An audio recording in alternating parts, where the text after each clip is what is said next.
Hi again folks, how you all doing? I thought I'd give you a wee bit of a layout update. The update being I haven't actually done anything. I've done nothing at all to the layout since the last update video I did. Just been busy doing other stuff. However, I have some news regarding the loft conversion that I was thinking about. I looked into it.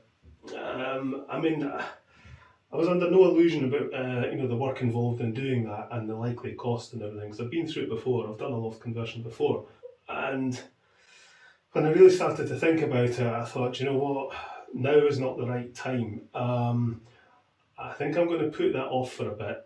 Possibly when I retire, which is in about 3 years' time, that's when I may revisit that idea. I think I'll be in a better position financially and time wise to take that project on. So, I'd rather do it properly. The more I thought about it, the more I thought I want it insulated and ventilated. I just want it done properly. So it's going to cost a fair whack of money to do.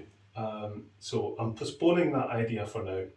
However, kind of got me thinking because this layout I built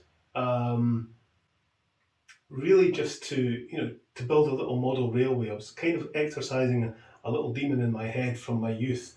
This is kind of the model railway I kind of imagined having when I was young in the space that I had. Um, and now that I've built it, I kind of want to do something else. And when I was thinking about what I could have in the loft, it kind of got me thinking. So, this is plan B. Let me just explain. So, as I say, I built this really, as big as I could, but to still be able to get around three sides of the layout. And it did cross my mind at the time when I was building this, what if I built round the outside? If I built round the outside of the room, I could probably get a much bigger layout. But then I thought, well, I've got a window there, I've got a fireplace and a radiator there, I've got a door there and cupboard there. I just thought there's too much going on to do that. But I've been thinking about it again, and I think if I lower the layout, build it a little bit lower down, I can run it under the window, and it can come round, it can come out, it can go in front of the radiator there so long as it's far enough out, and it could come up to the edge of that door there and then come out to where it is just now, come right across to here, and then go right up there like that. It would need to have an access hatch because I'm not crawling underneath it, so I'd need to have a removable section here so I could get into the middle of the layout and operate it.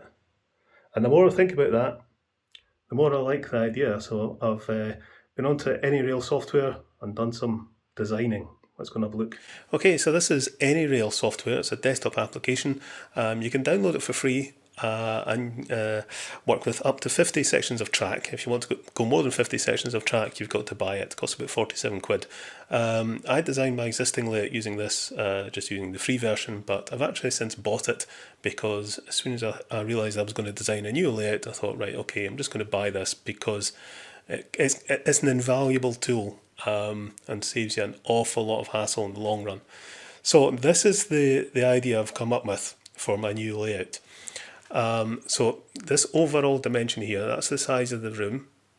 So the window is up here, the fireplace and radiator is there, cupboard door is here, and the door into the room is there. So this is what I'm planning to build now. The width here is about 50 centimetres, and that's about 3 metres. So it's about 3 metres by half a metre. I've tried to design this to make this as interesting as possible, but as simple as possible. I didn't want to introduce a different level. I've seen so many layouts where you've got trains on different levels, and I've never really been a big fan of that because you never see it in real life. I would rather build the track all on one level and try and build the landscape and the scenery into different levels, which is a bit more realistic in my view. So all this is going to be on the one level. Now essentially what I've got is two main lines, which will go around like that, and then this other one goes around and then I've got an end to end which will run from there all the way around into these sidings here, but that end to end route is also connected to these inner tracks. So, and I've got a nice big long siding here. I'm not sure whether to end this siding there.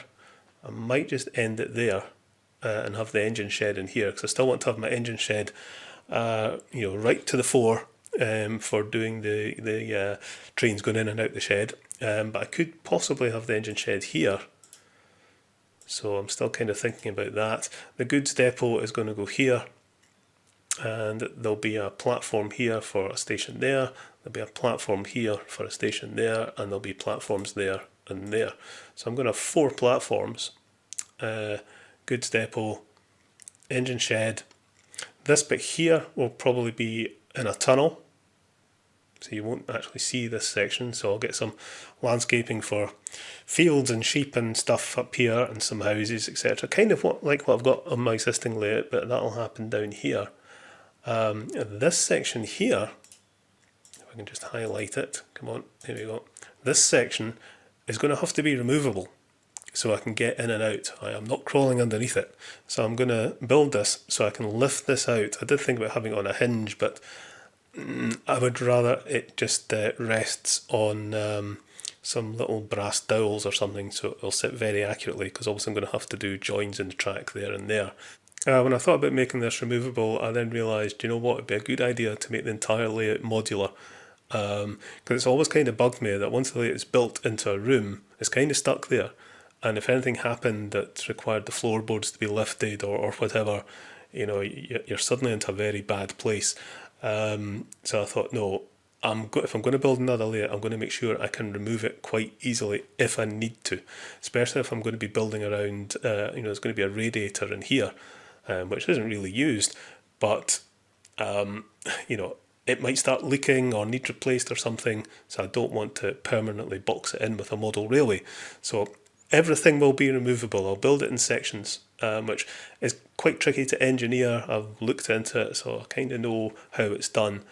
But it will have to be very bespoke for what I'm doing, what I've got in mind.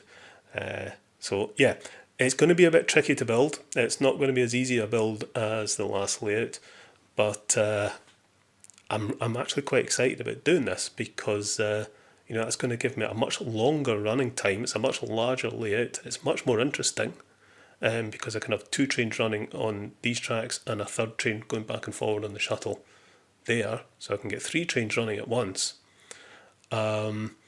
You'll notice I've not got a return loop this time. I'm going to have to lose the return loop. I did think about possibly squeezing in a turntable, but again, it takes up an awful lot of space. So if I want to turn the trains around, I'm just going to have to lift them off. It's not that big a hassle.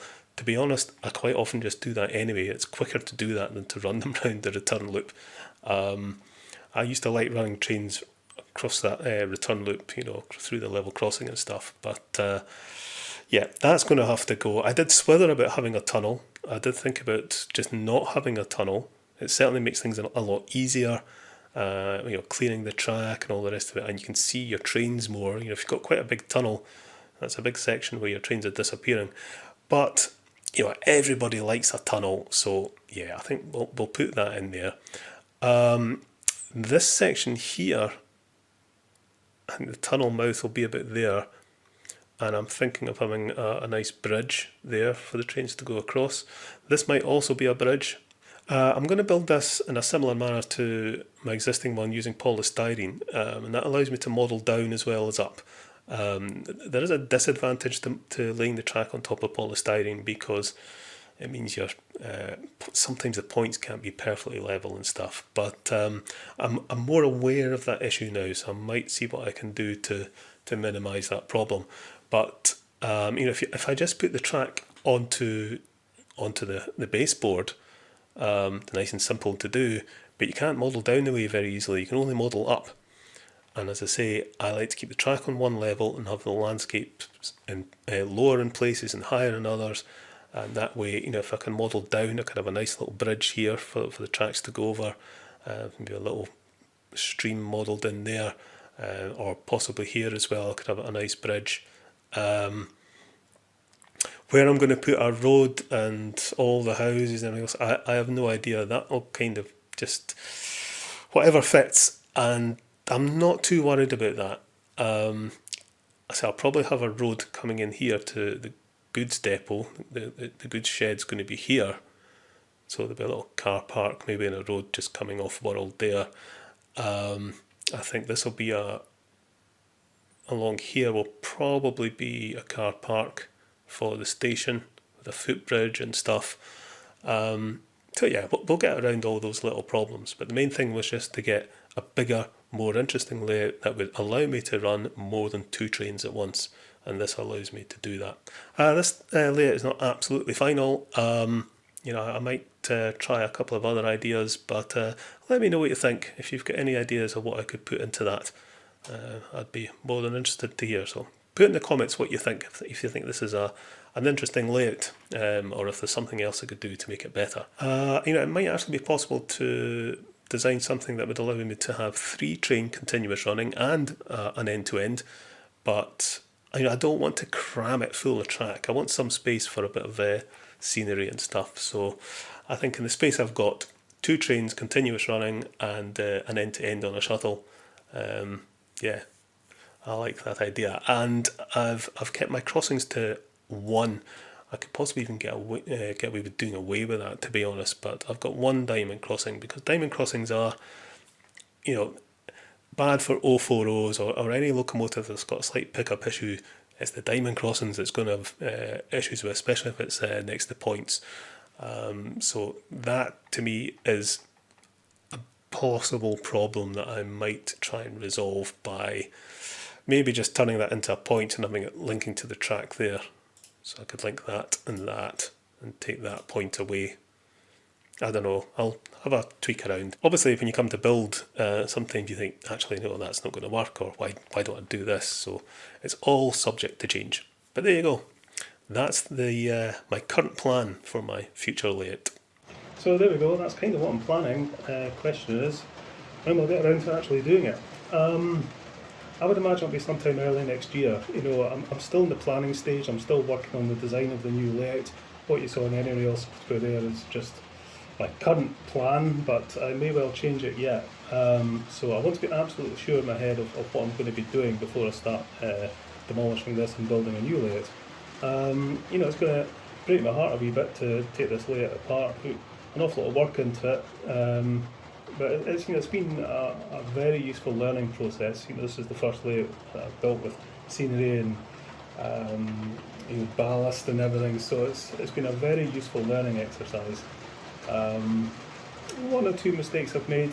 There's a few things that I've done that I certainly wouldn't do again, and there's a few things that I haven't done that I would like to do. So I think it's kind of just something almost anyone with a model railway goes through. They build a layout and think, I've got another idea, I want to destroy this and start again. So yeah, we shall see, but I would imagine it'll probably be in the new year. We'll see what happens.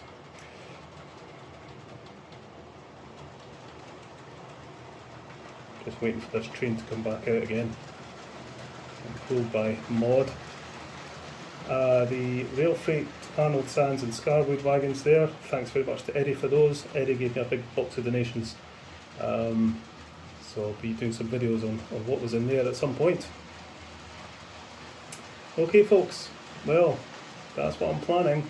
Let me know what you think, and I'll catch you later.